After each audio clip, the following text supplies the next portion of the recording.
बार माता पार्वती ने भगवान शिव से दो प्रश्न किए। पहला प्रश्न, बहू को परेशान करने वाली सास को कौन सी सजा मिलती है। दूसरा प्रश्न, कौन सी स्त्री के ससुराल में पैर रखते ही गरीबी आ जाती है। फिर माता पार्वती के प्रश्न सुनने के बाद में भगवान शिव कहते हैं, पार्वती तुम्हारे दोनों ही प्रश्न बहुत ही महत्वपूर्ण है, क्योंकि जब कोई लड़की शादी के बाद बहू बनकर अपने वह माँ बाप जिन्होंने जन्म दिया, पालकर इतना बड़ा किया, उन सबको हमेशा के लिए छोड़ करके जब अपनी ससुराल जाती है तो उस बहू के लिए उसके सास ससुर ही माता पिता होते हैं। इसलिए हर सास ससुर को अपनी बहू के लिए अपनी बेटी जैसा प्यार देना चाहिए। उनको सोचना चाहिए कि यह बहू आपके घर को खुशहाल करने के लिए अपना एक प्यारा सा संसार छोड़कर आई है। मगर ऐसा काम देखने को मिलता है कि एक सास अपनी बहू को अपनी बेटी की तरह प्यार देती है। भगवान शिव कहते हैं, हे पार्वती, अब मैं तुम्हें तुम्हारे दोनों प्रश्नों के उत्तर एक छोटी सी कहानी के माध्यम से दूंगा, फिर तुम पूरी तरह से संतुष्ट हो जाओगी। भगवान शिव कहते हैं, हे पार्वती, एक गांव था। उस गांव में एक बुढ़िया रहती थी। वह बहुत ही दुष्ट थी। उस बुढ़िया का एक बेटा था और एक बहू थी। बहू बेचारी बड़ी सीधी सादी थी। एक गाल पर मरने पर दूसरा गाल आगे करने वाली थी और बेटा भी माँ की हर बात मानने वाला था। भगवान शिव कहते हैं, हे पार्वती, तो होता क्या है, उस बुढ़िया का जो बेटा था उसे अपने गांव में कामकाज नहीं मिलता था।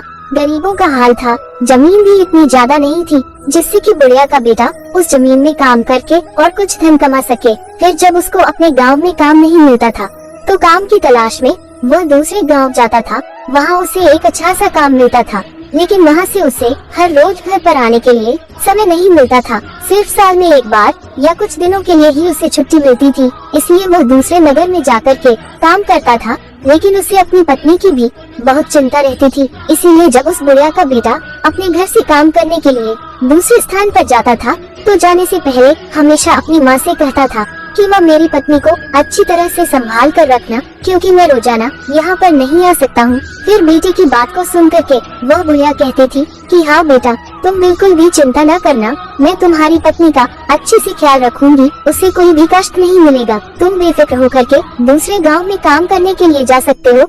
तुम अपनी पत्नी की चिंता मत करो, उसे मेरे ऊपर छोड़ दो। भगवान शिव कहते हैं, हे पार्वती, इस प्रकार वह बुढ़िया अपने बेटे को झूठा दिलासा दे करके और अपने बेटे को काम करने के लिए घर से विदा कर देती थी। और फिर बेटे के जाने के बाद में वह अपनी बहू को बहुत ज्यादा परेशान करती थी। अब इस प्रकार समय धीरे धीरे गुजरा जा रहा था। वह बहू अपनी सास के ताने सुनकर भी चुप रहती थी। चाहे सास बहू से कितना भी कहती थी, बहू को कितना भी प्रताड़ित करती थी, लेकिन कभी भी वह बहू अपनी सास को लौट करके कोई जवाब नहीं देती थी, क्योंकि वह बहू बहुत ही संस्कारी थी और अपनी सास को अपनी माँ जैसा प्यार देती थी। अब इस प्रकार समय धीरे धीरे गुजरता गया। फिर एक दिन उस बुढ़िया का बेटा छुट्टी पर आया। वह 2 दिन तक घर पर रहा, मगर उसकी बहू ने उस बुढ़िया की कोई भी शिकायत नहीं की। फिर इस प्रकार छुट्टी पूर्ण होने के बाद में जब वह बुढ़िया का बेटा काम के लिए दोबारा जाता है तो जाने से पहले अपनी माँ से कहता है, माँ, हमारी पत्नी का ख्याल रखना, ये बहुत ही अच्छी है, आपको बहुत ही प्यार करती है, क्योंकि मैं रोजाना यहाँ पर नहीं आ सकता हूँ। फिर बेटे की बात को सुन करके वह बुढ़िया कहती है, ठीक है बेटा, तू चिंता मत कर, मैं तेरी बहू का बहुत ख्याल रखती हूँ और आगे भी रखूंगी, क्योंकि यह तेरी बहू नहीं मेरी बेटी भी है। भगवान शिव कहते हैं, हे पार्वती, इस प्रकार बेटे के घर से जाने के बाद अब बुढ़िया का ही राज था। अब बहू को संभालती कहाँ, वो तो उसे जितना हो सके उतना सताना शुरू करती है। स्वयं पैर फैलाकर बैठती है और उससे घर खेत का सारा काम करवाती है और उससे सुबह जल्दी उठाती है, खाना पकाना, बर्तन धुलना, पानी भरना आदि काम करवाती है। उसके बाद कभी जंगल में लड़कियां लाने के लिए भेजती है या खेत का काम करने के लिए भेजते हैं। दिन भर उससे कोहलों की बैल की तरह परिश्रम करवाती है। उसे थोड़ा भी समय विश्राम करने के लिए नहीं देती। उसके ऊपर उसे ठीक तरह से खाना भी नहीं देती, कभी कांजी का पानी तो कभी बासी खाना देती है। भगवान शिव कहते हैं, हे पार्वती, वो बेचारी बहू ये सब कष्ट चुपचाप सहती रहती है, मगर सास को पलट करके कोई भी जवाब कभी नहीं देती। बुढ़िया की बताए किसी भी काम को कभी ना नहीं कहती। बुढ़िया का सारा काम कहते ही कर देती है, मगर बुढ़िया को फिर भी अपनी बहू पर तरस नहीं आता। उसे दिन रात बहुत ही सताती है और उसकी बहू अपने पति से भी कभी नहीं कहती कि हमारी सासू माँ हमें बहुत परेशान करती है, क्योंकि वह नहीं चाहती कि घर में कलह हो और उसका पति जो दूसरे गांव में काम करने के लिए गया है वह भी चिंता से ग्रस्त हो जाए। भगवान शिव कहते हैं, हे पार्वती, इस प्रकार से दिन बीतते हैं और एक दिन सास को पता चलता है कि हमारी बहू गर्भवती है, तो वह एकदम से संतृप्त हो जाती है और सोचती है कि कमाने वाला मेरा बेटा अकेला है। ऊपर से यदि एक बच्चा और आ गया तो खाने वाले का एक मुंह और बढ़ जाएगा। उसके ऊपर बच्चे के जन्म के बाद उसका ख्याल रखने के कारण बहू कोई काम नहीं करेगी, मुझे ही सब कार्य करना पड़ेगा। भगवान शिव कहते हैं, हे पार्वती, फिर वह बुढ़िया अपनी बहू के बारे में ऐसा सोचती है। हर सास तो यह चाहती है कि हमारे घर में जल्दी से पुत्र या पुत्री आए, लेकिन वह सास ऐसी है, वह नहीं चाहती कि हमारी बहू की कोख से कोई भी संतान जन्म ले, क्योंकि उसकी सोच है यदि संतान घर में आएगी तो बहू संतान के ख्यालों में लग जाएगी और घर का कामकाज वह नहीं करेगी, फिर सारा कामकाज मुझे करना पड़ेगा। भगवान शिव कहते हैं, हे पार्वती, अब उस बुढ़िया को जब मालूम पड़ता है कि उसकी बहू गर्भवती है, फिर तो वह बुढ़िया अपनी बहू को पहले से भी ज्यादा सताने लगती है और फिर उस बुढ़िया का तकलीफ देना बहू के लिए और ज्यादा बढ़ जाता है। लेकिन बहू सारा काम करती है लेकिन उल्टा जवाब नहीं देती। वह बहू इतनी संस्कारी थी कि जो भी उसकी सास काम बताती थी वह सारा काम चुपचाप करती रहती है, लेकिन लौट करके अपनी सास को कोई जवाब नहीं देती। इस तरह से कुछ महीने बीत जाते हैं। फिर बहू के 9 महीने पूरे होकर के उसके प्रसूत होने का समय करीब आता है। उसके पेट में दर्द होने लगता है। बहू प्रसूत वेदना से व्याकुल होकर के अपनी सास से कहती है कि माँ जी, लगता है मेरे प्रसूति का समय नजदीक पहुँचा है, आप जल्दी से दाई माँ को बुला लीजिए। इस पर सास कहती है कि दाई माँ की जरूरत नहीं है, मैं तुझे एक नींबू देती हूँ, ये नींबू ले और तू दूर जंगल में जाकर के इस नींबू को खा लेना, तुम्हें प्रसूति हो जाएगी। पर मेरी एक बात ध्यान से सुन लेना, यदि तेरी कोख से बेटा हो तो ही उसे लेकर घर आना, और यदि तेरी कोख से बेटी हो तो घर लेकर नहीं आना। भगवान शिव कहते हैं, हे पार्वती, बहू बेचारी वेदना से तड़पती हुई सास के द्वारा बताए हुए रास्ते पर चलती है और नींबू लेकर के उस जंगल में चली जाती है जिस जंगल के बारे में उसकी सास बताती है। फिर वह जैसे ही नींबू खाती है, कुछ ही पल में उसकी प्रसूति हो जाती है और वह एक बेटी को जन्म देती है। भगवान शिव कहते हैं, हे पार्वती, बहू ने उस बेटी को बड़े प्यार से दुलारा, उस दूध पिलाया, क्योंकि वह बेटी नींबू खाकर पैदा हुई थी, इसलिए उस बहू ने अपनी बेटी का नाम निम्बावती रखा। फिर इतना करके बहू ने एक ऐसे पेड़ की खोज की जिसमें कोई खोकर हो, तो खोज करने पर एक तने के पेड़ में उस बहू को खोकर मिल गया। फिर उसने अपनी बेटी निम्बावती को उसे खोकर में रखा और उस पेड़ पर रहने वाली चिड़ियों से कहा कि आज मैं अपनी बेटी को घर ले जाऊंगी तो मेरी सास मेरे साथ साथ मेरी बेटी को भी मार देगी, इसलिए मैं अपनी बेटी निम्बावती को इस खोकर में छोड़ करके आपके भरोसे जा रही हूँ। हे चिड़ियों, मेरी बेटी का ध्यान रखना। भगवान शिव कहते हैं, हे पार्वती, फिर इतना कह करके वह बहू घर वापस आई। अब वह जैसे ही घर वापस आती है तो बढ़िया समझ जाती है कि उसे बेटी हुई है, क्योंकि उसने पहले ही कहा था यदि बेटा हो तो घर लेकर आना, बेटी हो तो लेकर नहीं आना। अब तो वह बहुत डर के मारे उसे जंगल में छोड़ आई है। भगवान शिव कहते हैं, हे पार्वती, इस प्रकार वो बहू अपनी सास से कहती है कि माँ बेटी हुई थी इसलिए लेकर के नहीं आई। फिर तो बहू की बात सुनकर के वह बुढ़िया एकदम से शोर मचाने लगती है और चिल्लाने लगती है कि मेरी बहू ने अपने बच्चों को खा लिया, मेरी बहू बच्चे खाने वाली डायन बन गई है। भगवान शिव कहते हैं, हे पार्वती, उस बुढ़िया के द्वारा बहू को इतना परेशान किया जाने लगा, मगर बहू अपनी सास की बात को अनसुनी कर देती है और मन ही मन में इस बात से खुश रहती है कि भगवान की कृपा से उसकी बच्ची जिंदा है। और फिर रोजाना वह बहू जानवरों को चराने के बहाने से जंगल में जाती है और अपनी बच्ची को दूध पिलाती है। इस तरह से कुछ दिन बीतते हैं। उधर उस पेड़ की खोकर में निम्बावती धीरे धीरे बड़ी हो जाती है। इस तरह 1 साल गुजरा है और उधर उससे बुढ़िया का बेटा छुट्टी लेकर घर वापस आता है और जैसे ही घर के अंदर प्रवेश करता है तो बढ़िया अपने बेटे से कहती है, क्या बताऊं बेटा, तुम्हारी पत्नी मनुष्य नहीं, एक डायन है, डायन जो जिंदा मनुष्य को खाने वाली है। तुम्हें एक बेटी हुई थी लेकिन तुम्हारी बहू ने तुम्हारी बेटी को खा लिया। भगवान शिव कहते हैं, हे पार्वती, वह बेटा अपनी माँ के स्वभाव से भली भांति परिचित था। उसने समझ लिया कि जरूर माँ की कोई साजिश है और फिर उसने अपनी पत्नी से उस बेटा बेटी के बारे में कुछ भी नहीं पूछा और उधर बहू ने भी अपने पति से सास के बर्ताव के बारे में कोई बात नहीं बताई।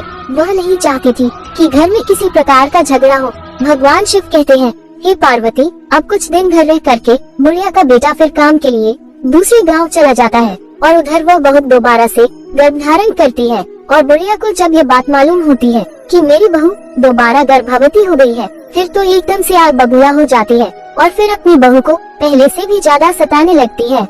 भगवान शिव कहते हैं, हे पार्वती, दूसरी बार जब 9 महीने पूरे हो जाते हैं और बहू को प्रसव वेदना शुरू हो जाती है तो वह सास को पहले की तरह ही दाई को बुलाने के लिए कहती है, मगर इस बार भी बुढ़िया दाई को नहीं बुलाती। मगर एक मुट्ठी भर जीरा ला करके अपनी बहू के हाथ में देती है और कहती है, ये जीरा लेकर के उस जंगल में जाना और इस जीरे को खा लेना, तुम्हें प्रसूति हो जाएगी। मगर एक बात ध्यान रखना, बेटा हुआ तो लेकर के आना और बेटी हुई तो वहीं फेंक कर आना। भगवान शिव कहते हैं, हे पार्वती, इस प्रकार सास के कहने पर बहू जो थी एक सुनसान जंगल में फिर जाती है और वहाँ जाकर के जीरा खाती है तो कुछ ही समय में उसे प्रसूति होती है और वह एक बेटी को जन्म देती है। और बेटी के जन्म लेते ही वह बहू अपनी बेटी को बहुत ही दुलारती है, दूध पिलाती है, क्योंकि वह बेटी जीरा खाने से पैदा हुई थी, इसलिए अपनी बेटी का नाम जीरावंती रखती है। और फिर पहली बेटी को जहाँ पर रखा था उसी खोकर में जाकर के अपनी दूसरी बेटी को भी उसी खोकर में रखती है और चिड़ियों को उसका ध्यान रखने के लिए कहकर वापस घर आती है। उधर बहू के घर पहुँचते ही वह बुढ़िया पहले से भी ज्यादा जोर जोर से चिल्लाती है और गाँव वालों से कहती है कि उसकी बहू ने इस बार भी अपनी बेटी को खाया है। ये तो चुड़ैल है। मगर इस बार भी बहू जो थी अपनी सास के चिल्लाने को अनसुना करती है और उधर गांव वाले भी उस बुढ़िया की बात पर ध्यान नहीं देते। भगवान शिव कहते हैं, हे पार्वती, अब कुछ दिनों के बाद 1 साल और खत्म होता है। उसका बेटा फिर वापस घर लौटता है तो बेटे के घर आते ही वह बुढ़िया पहले की तरह अपने बेटे से बहू की चुगली करती है और बेटे से कहती है कि बेटे, इस बार भी तुम्हारी बहू ने एक बेटी को जन्म दिया और उसके जन्म होते ही अपनी बेटी को उसने खा लिया। ये डायन है, बहुत बड़ी चुड़ैल है। भगवान शिव कहते हैं, हे पार्वती, इस प्रकार उस बुढ़िया की बात को सुन करके उसका बेटा चुपचाप रह जाता है और अपनी माँ से कुछ भी नहीं कहता है और उधर अपनी पत्नी से भी वह कुछ भी नहीं पूछता है।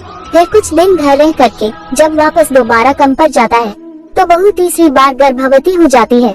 भगवान शिव कहते हैं, हे पार्वती, इस बार भी पहले की तरह ही हो जाता है। इस बार बढ़िया बहू को एक आम देती है और बहू उस आम को लेकर के उसी जंगल में जाकर खाती है तो आम खाते ही वह एक बेटी को जन्म देती है और उसको दूध पिला करके उसका नाम अमवंती रख देती है और फिर उसको भी उसी खोकर में रख देती है और चिड़ियों को उसका ख्याल रखने के लिए कह करके वापस अपने घर आती है। भगवान शिव कहते हैं, हे पार्वती, अब बुढ़िया गांव के द्वार द्वार जा करके बहू की चुगली करती है मगर बहू अपनी सास की एक भी बात का बुरा नहीं मानती और सास की नफरत भरी बातों को अनसुना कर देती है। मगर वह बुढ़िया गांव गांव चिल्लाती है कि हमारे बेटे की बहू डायन है, उसने 3 बेटियों को खा लिया है। भगवान शिव कहते हैं, हे पार्वती, वह बुढ़िया जिस तरह से शोर मचाती है तो लोगों को भी अब लगने लगता है कि वास्तव में उसकी बहू सचमुच ही बच्चे खाने वाली डायन है। तो लोग डर के मारे अपने अपने बच्चों को घर के अंदर बंद करके रखते हैं। अब इस प्रकार से धीरे धीरे बात ये चारों तरफ फैल गई और उस बुढ़िया का बेटा जिस नगर में काम करता था उसको भी सुनने के लिए मिल गई। फिर तो उस बुढ़िया का बेटा वह बात सुन करके बहुत ही परेशान हो जाता है और तुरंत ही मालिक से अनुमति लेकर के अपने गाँव वापस आता है। उधर तो बुढ़िया का बेटा गाँव आता है और इधर उस राज्य के राजा के कानों तक ये खबर पहुँच जाती है कि बुढ़िया की बहू डायन है। फिर तो राजा सिपाही भेज करके बुढ़िया को दरबार में बुलाता है और बात की छानबीन करता है। तो बढ़िया मिर्च मसाला लगा करके राजा से कहते हैं, क्या बताऊं महाराज, मेरी बहू बहुत बड़ी डायन है, बच्चे खाने वाली चुड़ैल है, उसने मेरी 3 पोतियों को जिंदा ही खा लिया है। फिर तो उस बुढ़िया की बात को सुन करके राजा क्रोधित हो जाता है और सिपाहियों को आदेश देता है कि चौराहे पर एक सूली लगवाओ और बुढ़िया की बहू जहाँ कहीं भी है उसे जाकर लेकर आओ और शीघ्र ही सूली पर चढ़ाओ। भगवान शिव कहते हैं, हे पार्वती, इस प्रकार राजा के सिपाही शीघ्र ही आज्ञा का पालन करते हैं। वह तुरंत ही सूली बनाते हैं और जाकर के बुढ़िया की बहू को दरबार में लेकर आते हैं। फिर राजा बहू से पूछता है, क्या तुम्हारी सास सच कहती है? क्या तुमने अपनी 3 बेटियों को जिंदा खा लिया है? मगर राजा की बात को सुन करके वह बहू चुपचाप नीचे सर झुकाए खड़ी रहती है। फिर तो बहू को चुपचाप देख करके राजा को विश्वास हो जाता है कि जैसा बुढ़िया ने बताया है उसकी बहू ने वास्तव में अपनी बेटियों को खाया है, ये तो डायन है। और फिर राजा तुरंत ही अपने सिपाहियों को उस बहू को सूली पर चढ़ने का आदेश देता है। तो सिपाही उसे लेकर के चौराहे पर जमा होते हैं। वहाँ राजा, प्रधान, सरदार और बाकी लोग भी इकट्ठा हो जाते हैं। भगवान शिव कहते हैं, हे पार्वती, इधर बहू को सूली चढ़ाने की तैयारी चलती है तो उधर उसका पति भी घर पहुँचता है और वह घर जाकर देखता है कि घर में माँ और पत्नी नहीं है, घर पर ताला लगा हुआ है। तो वह और परेशान हो जाता है और फिर पड़ोसियों से पूछताछ करता है। तो पड़ोसी बताते हैं कि तुम्हारी माँ और बहू को राजा ने दरबार में बुलाया है। फिर तो बुढ़िया का बेटा घबरा करके राजा के दरबार की तरफ भागता है। वहाँ जाकर उसे पता चलता है कि उसकी पत्नी को सूली पर चढ़ने के लिए चौराहे पर लेकर गए हैं। फिर वह बुढ़िया का बेटा तेजी से दौड़ करके उस चौराहे पर पहुंचता है। फिर जैसे ही चौराहे पर पहुंचा तो क्या देखता है कि चौराहे पर राजा, प्रधान, सिपाही और सारी प्रजा इकट्ठी है और कुछ ही पल में उसकी पत्नी को सूली चढ़ाया जाने वाला है। फिर तो वो बुढ़िया का बेटा तुरंत ही राजा के सामने जाकर खड़ा होता है और हाथ जोड़कर गिड़गिड़ाता है कि महाराज दया करें, कुछ देर के लिए मेरी पत्नी को सूली पर चढ़ाना रोक दीजिए। मुझे एक बार अपनी माँ और पत्नी से सच बात पूछने दीजिए। यदि मेरी पत्नी अपराधी है तो मैं स्वयं कहूँगा कि उसे सूली पर आप चढ़ा दे। भगवान शिव कहते हैं, हे पार्वती, इस प्रकार राजा को कुछ दया आती है और वह राजा अपने सिपाहियों को कुछ देर के लिए सूली पर चढ़ाने का आदेश रोक देता है। भगवान शिव कहते हैं, हे पार्वती, फिर वह बुढ़िया का बेटा अपनी माँ से पूछता है, माँ भगवान के लिए सच बताओ। तो बुढ़िया अपने बेटे से भी झूठ बोलती है और उससे कहती है, हाँ तेरी बहुत डायन है, तेरी बहू ने तेरी तीनों बेटियों को खा लिया है। भगवान शिव कहते हैं, हे पार्वती, मगर उस बुढ़िया के बेटे को अपनी माँ पर विश्वास नहीं होता है, क्योंकि वह जानता था उसकी पत्नी बहुत ही अच्छी है, संस्कारी है, कभी झूठ नहीं बोलती, माँ की बहुत सेवा करती है, बच्चों को देखने के लिए दिन रात तरसती है। फिर ऐसी माँ अपने बच्चों को खा करके डायन कैसे बन सकती है। फिर ऐसा सोच करके उस बुढ़िया का बेटा अपनी पत्नी को कसम दे करके पूछता है कि तुम मुझे सच बताओ, मुझसे झूठ न बोलना। भगवान शिव कहते हैं, हे पार्वती, इस प्रकार उस बुढ़िया के बेटे की बहू शुरू से लेकर के अंत तक की सारी बातें अपने पति को बताती है, लेकिन कोई भी उसकी बातों को सच मानने के लिए तैयार नहीं होता। तो वह कहती है, सच्चाई क्या है आप अपनी आंखों से देख लीजिए। और वह अपनी बेटियों को प्यार से आवाज देती है, निम्बावती मेरी प्यारी बेटिया, संकट में मेरी रक्षा करना। जीरावंती मेरी बेटिया, संकट में मेरी रक्षा करना। आमवंती मेरी बेटिया, संकट में मेरी रक्षा करना। भगवान शिव कहते हैं, हे पार्वती, जैसे ही उस बहू ने अपनी तीनों बेटियों को याद किया तो बहू की याद करते ही उसकी तीनों बेटियां जंगल से दौड़ी चली आती है और अपनी माँ से आकर चिपक जाती है। फिर तो उन तीनों बेटियों को देख करके उस बुढ़िया के बेटे को सच का पता चल जाता है। उधर राजा भी समझ जाता है और सारे लोग भी सच्चाई जान लेते हैं। भगवान शिव कहते हैं, हे पार्वती, फिर तो राजा क्रोधित होकर के उस बुढ़िया से पूछता है, अब तो बढ़िया बता कि सच बात क्या है। उधर राजा के तेवर देख करके बुढ़िया को कपकपी छूटती है, उसे सच बताना ही पड़ता है। और फिर सच बात जान करके वह राजा उस बुढ़िया को सूली पर चढ़वा देता है और बहू को छोड़ने का आदेश देता है। और उधर उस बहू के संस्कारों को देख करके राजा बहुत खुश हो जाता है और उस बुढ़िया के बेटे से कहता है कि आज के बाद में तुम्हें दूसरे गांव जाने की जरूरत नहीं है, मैं तुम्हें इसी गांव में काम दूंगा। तुम अपनी पत्नी और बच्चियों को लेकर के सुख से हमारे यहाँ पर रहो। भगवान शिव कहते हैं, हे पार्वती, फिर बुढ़िया का बेटा राजा से हाथ जोड़कर कहता है, आपकी बड़ी कृपा हुई महाराज। और उसके बाद में बुढ़िया का बेटा अपनी पत्नी और तीनों बेटियों को लेकर के घर पर आ जाता है। भगवान शिव कहते हैं, हे पार्वती, वो बहू बहुत ही संस्कारी थी, लक्ष्मी की उपासक थी। और फिर वो अपने पति और अपनी तीनों बेटियों के साथ में घर पहुंच करके लक्ष्मी को याद करके रात्रि में सो जाती है। उधर लक्ष्मी उस बहू को रात्रि में सपना देती है और कहती है, बेटी, तुमने अब तक अपना जीवन गरीबी में कटा है, लेकिन तुम चिंता मत करो, आज मैं बताऊंगी कि तुम्हारे जीवन में गरीबी क्यों आई।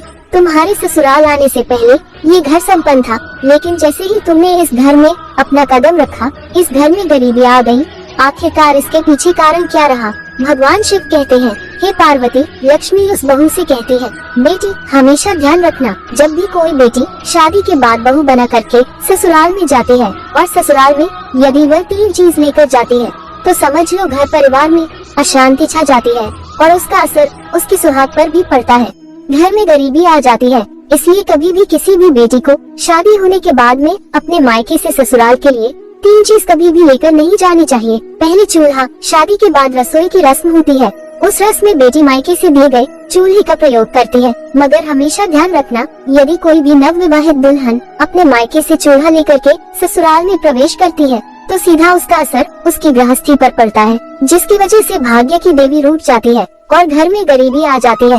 भगवान शिव कहते हैं, हे पार्वती, अब लक्ष्मी दूसरी बात बताती है, बेटी, दूसरी चीज है नमक। नमक का काम होता है चीजों को नमकीन करना। जब बेटियां शादी के बाद मायके से ससुराल की ओर प्रवेश करती हैं, तो उसका धर्म क्या होना चाहिए। नए घर में प्रवेश करते वक्त सबको साथ लेकर चलना, सबसे अच्छे से बात करना और जो भी रिश्ता उससे जुड़ा है उन सभी रिश्तों में मिठास घोलना। ऐसे में यदि नवविवाहिता मायके से नमक लेकर ससुराल में प्रवेश करेगी तो रिश्ते खराब हो जाते हैं और उससे जुड़ा हुआ हर रिश्ता नमकीन का रूप लेता है। हमेशा ध्यान रखना, यदि नवविवाहित बहू अपने मायके से नमक रूपी कोई वस्तु अपनी ससुराल लेकर जाती है तो उसका सम्मान आजीवन अपने मायके के लोगों के साथ जुड़ा रहता है, लेकिन उसका संबंध अपने ससुराल वालों के साथ कभी भी सही तरीके से नहीं जुड़ पाता और वह रिश्ता मीठा कभी नहीं बन पाता।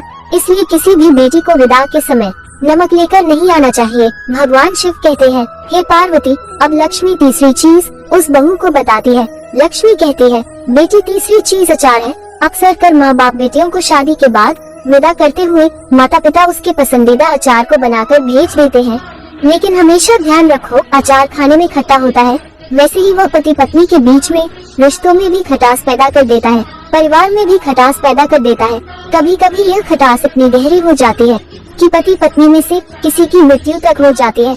इसलिए इस बात का ख्याल रखना चाहिए कि शादी के बाद विदा होते वक्त अपने मायके से कभी भी अचार जैसी कोई वस्तु नहीं लानी चाहिए। और जब तुम्हारी शादी हुई थी तो तुम्हारे माता पिता ने ये तीनों ही चीज तुम्हें दी थी, जिसकी वजह से तुम्हारे घर में अशांति रही और तुम्हारे घर में गरीबी आई। तुमसे भाग्य की देवी रूठ गई, लेकिन तुम्हारे संस्कार बहुत अच्छे रहे। तुमने लौट करके कभी भी अपनी सास को कोई जवाब नहीं दिया। तुम्हारी सास ने तुम्हें प्रताड़ित किया, जिसके कर्मों का फल तुम्हारी सास को मिला। और तुम्हारे सुशील स्वभाव की वजह से, तुम्हारे संस्कारों की वजह से मैं तुम्हें आशीर्वाद देती हूँ कि आज के बाद में कभी भी तुम्हारे में गरीबी नहीं रहेगी और तुम दोनों का जीवन पूरी तरह से सुखद हो जाएगा। भगवान शिव कहते हैं, हे पार्वती, लक्ष्मी इतनी बात कह करके अंतर ध्यान हो जाती है। उधर उस बहू की आंख खुल जाती है और सुबह होने का इंतजार करने लगती है। रात भर उस बहू को नींद नहीं आती। अब जैसे ही सुबह होता है तो राजा के सिपाही सुबह होते ही उस बुढ़िया के बेटे को बुलाने के लिए आ जाते हैं और कहते हैं, चलो तुम्हें राजा ने बुलाया है। फिर जैसे ही वह बुढ़िया का बेटा राजा के दरबार में पहुंचता है, क्योंकि लक्ष्मी की कृपा हो चुकी थी, इसलिए राजा अपने दिए हुए वचन के अनुसार उस बुढ़िया के बेटे को अपने राज्य में एक अच्छी सी नौकरी देता है। और फिर बड़ी ईमानदारी के साथ में वह बुढ़िया का बेटा उस राजा के यहाँ पर नौकरी करता है और अपनी पत्नी तथा तीनों बेटियों के साथ में सुख शांति से जीवन बिताता है। भगवान शिव कहते हैं, हे पार्वती, अब तुम अपने पहले प्रश्न का उत्तर सुनो। तुम्हारा पहला प्रश्न था कि बहू को परेशान करने वाली सास को कौन सी सजा मिलती है। तो समझ लो, जो सास अपनी बहू को परेशान करती है, हर समय घर में कलह उत्पन्न करती है, तो ऐसी सास को उसके कर्मों के आधार पर सूली पर चढ़ाया जाता है, जैसे कि उस बुढ़िया को चढ़ाया गया। फिर वो यही कहती है कि मुझे छोड़ दो, अब मैं कभी भी अपनी बहू को परेशान नहीं करूंगी, मगर उसे छोड़ा नहीं जाता, उसे सजा भुगतनी ही पड़ती है। भगवान शिव कहते हैं, हे पार्वती, अब तुम्हारा दूसरा प्रश्न था कि कौन सी स्त्री की ससुराल में पैर रखते ही गरीबी आ जाती है। तो समझ लो, कभी भी शादी होने के बाद किसी भी नव दुल्हन को अपने मायके से तीन चीज कभी भी अपनी ससुराल के लिए विदा समय नहीं लानी चाहिए। नंबर 1 चूल्हा, नंबर 2 नमक, नंबर 3 अचार। यदि ये तीन चीजें कोई भी नव दुल्हन अपने मायके से ससुराल में लाती है तो भाग्य की देवी रूठ जाती है और उसके जीवन में गरीबी आ जाती है। तो मित्रों, ये कहानी अपने परिवार में सभी को अवश्य सुनाएं। मुझे पूरा विश्वास है इस कहानी को सुनने के बाद में सास बहू के बीच में झगड़ा नहीं होगा और घर में कभी गरीबी नहीं आएगी। भाग्य की देवी कभी नहीं रुक सकती है।